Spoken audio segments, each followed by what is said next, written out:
So I'm finally getting around to pulling apart one of the lawnmower based motors from my 12 cylinder there that I ran a couple months ago. I had to modify these engines. They, like I say, they started out lawnmower engines, so they're running vertical like that.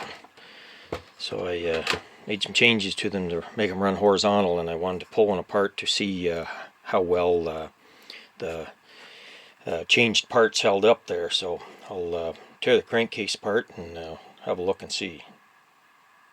Okay, so I got the crankcase cover off here, and there is some minor metal shavings in the bottom there. It's not perfectly clean, but you get that sometimes anyways. You can see my JB welding there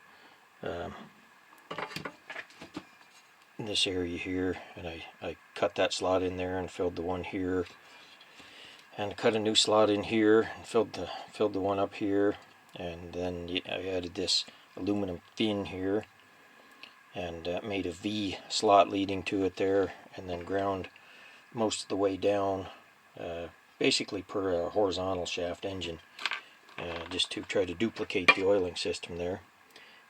Everything in there looks okay. The bushing, the bearing, what have you, looks okay, both of them. And then in the crankcase, again, we've got some gunge in there, more than I would expect. There's no guarantee this engine was 100% clean though. I know the crankcase cover was. You can also see the oil drain hole I drilled in there. No saying it was 100% clean to start with. I would have, cleaned it out as best I could, but I know for a fact I didn't varsol all of the motors, just due to the time that it takes and things. You see it's still a little bit dirty there in parts.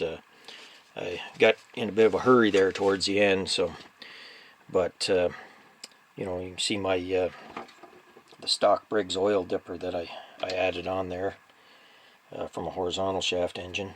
And the only other major thing was this. You have to, it's a washer that I drilled out and filed to the right thickness. It replaces the standard oil dipper, and of course I can't lay my fingers on one immediately. Yeah, there's one. Run down to get it. Yeah, the oil dipper here, that normally goes on right there.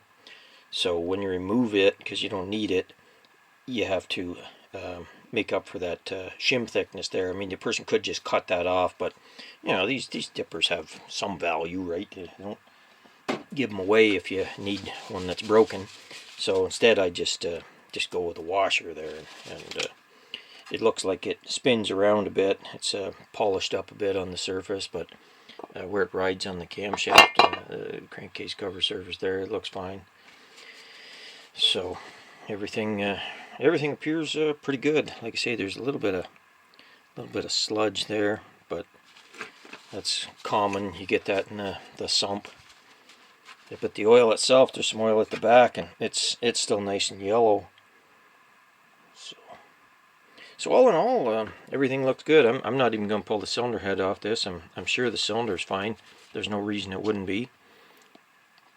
So all in all, it looks like I got a green light on building 6 more of these for when I expand it to a 24 cylinder. So go ahead with that.